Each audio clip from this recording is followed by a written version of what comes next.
জুলাই গণঅভ্যুত্থানের প্রথম শহীদ রংপুর বেগম রোকেয়া বিশ্ববিদ্যালয়ের শিক্ষার্থী আবু সাইদ হত্যা মামলার 2 জনের মৃত্যুদণ্ড, 3 জনের যাবজ্জীবন ও কারাদণ্ড। বিভিন্ন মেয়াদে আসামিদের সাজা দিয়েছেন আদালত। বিস্তারিত জানতে ট্রাইব্যুনাল থেকে সরাসরি যুক্ত হচ্ছে সহকর্মী জাভেদ আক্তারের সঙ্গে। জাভেদ, আপনার কাছে সর্বশেষ কি তথ্য আছে এ বিষয়ে জানাবেন।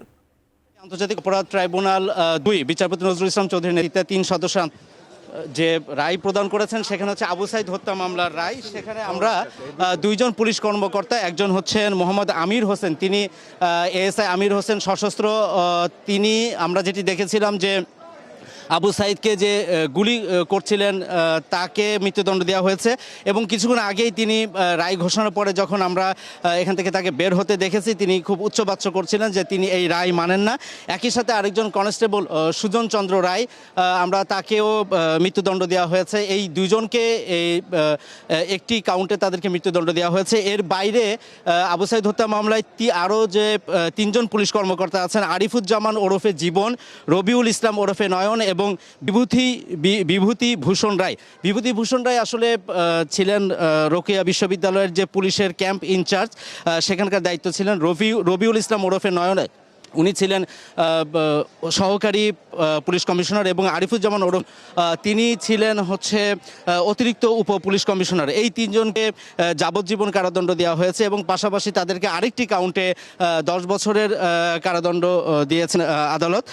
এর পাশাপাশি 10 বছরের যারা সাজা পেয়েছেন তারা হচ্ছেন 3 জন। একজন হচ্ছেন এই মামলার যিনি প্রধান আসামি বেগম রোকেয়া বিশ্ববিদ্যালয়ের উপাচার্য হাসিবুর রশিদ ওরফে বাচ্চু, তাকে 10 বছরের কারাদণ্ড দেওয়া হয়েছে এবং সে সময় রংপুর মেট্রোপলিটন পুলিশের যিনি কমিশনার ছিলেন মনিরুজ্জামান ওরফে বেল্টু, তাকে 10 বছরের কারাদণ্ড দেওয়া হয়েছে। এর বাইরে 10 বছরের কারাদণ্ড দেওয়া হয়েছে মশিউর রহমান, তিনি বেগম রোকেয়া বিশ্ববিদ্যালয়ের সহযোগী অধ্যাপক ছিলেন এবং আসাদুজ্জামান মণ্ডল ওরফে আসাদ, তাকেও 10 বছরের কারাদণ্ড দেওয়া হয়েছে। রাফিউল হাসান, এছাড়া পোমেল বড়ুয়া, যিনি ছাত্রলীগের তখনকার বেগম রোকেয়া বিশ্ববিদ্যালয়ের সভাপতি ছিলেন, পোমেল বড়ুয়া, তাকে দেওয়া হয়েছে 10 বছর।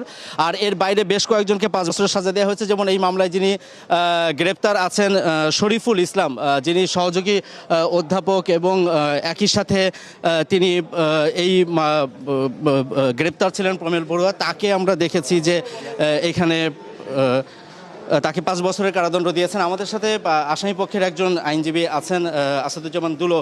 একটু রায়ের ব্যাপারে, আজিজুর রহমান দুলো, আপনি কার আইনজীবী ছিলেন এবং আজকে রায়ের ব্যাপারে যদি বলেন।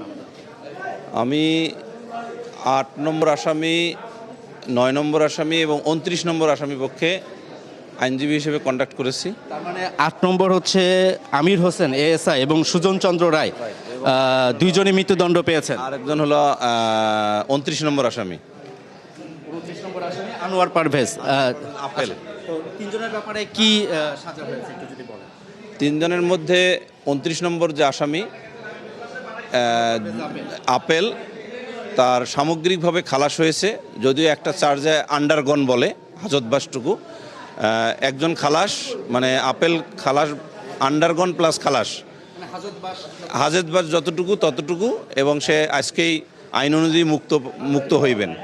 আর বাকি 8 এবং 9 নম্বর আসামির ক্ষেত্রে আদালতের ঘোষিত রায় অনুসারে মৃত্যুদণ্ড প্রদান করা হয়েছে এবং আমরা এই রায় সম্পর্কে শুধু এটুকু বলতে পারি যে প্রত্যাশার নিরিখে আমরা এই রায়ে সংক্ষুব্ধ এবং আমরা প্রত্যাশা করতেছি যে আমরা প্রত্যাশার নিরিখে আমাদের প্রত্যাশা ছিল যে আমরা খালাস পাইব, সেখানে খালাস পাইনি।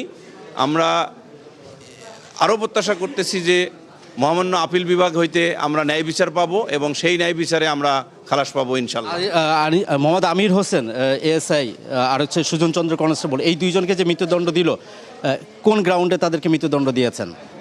আপনারা উপস্থিত ছিলেন। আসলে শুধু চার্জের হেডিং বলেছে, কিন্তু গ্রাউন্ড কি সেটা কিন্তু আলোচনায় আসেনি। যেমন 20টির অধিক যে গ্রাউন্ডে খালাসে আর্গুমেন্ট বা রিটেন সাম আপ করেছিলাম, সেই বিষয়গুলো কিন্তু এখানে ঘোষিত যেটুকু substance of the findings as well as the operative part of the judgment ঘোষণা করা হয়েছে, তাতে কিন্তু টুকু শুনতে পেয়েছি।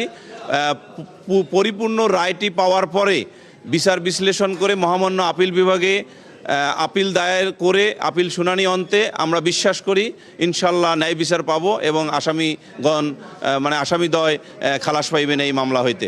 ধন্যবাদ। কথা বলছিলাম আজিজুর রহমান দুলু, যিনি এই দুইজনের আসামি, এবং তিনি বলছিলেন যে এখানে যেহেতু আদালত কোনো গ্রাউন্ড উল্লেখ করেননি, অতএব সেই হিসাবে উনি পুরোপুরি গ্রাউন্ড যখন জানতে পারবেন সেই প্রেক্ষাপটেই তিনি আপিল করবেন। তবে তার যে প্রত্যাশা, তিনি বলছেন যে পুলিশের যে কর্মকর্তা হিসেবে তখন তারা শুধুমাত্র ঊর্ধ্বতন কর্মকর্তা যারা আছেন তাদের যে নির্দেশ, সেই নির্দেশটি তারা প্রতিপালন করেছিলেন এবং সেই প্রেক্ষাপটেই তাদের বিরুদ্ধে পরবর্তীতে তারা আপিল করবেন এবং এই খালাসের প্রত্যাশা তারা করছেন। ট্রাইব্যুনাল থেকে এই ছিল আমার কাছে সবশেষ।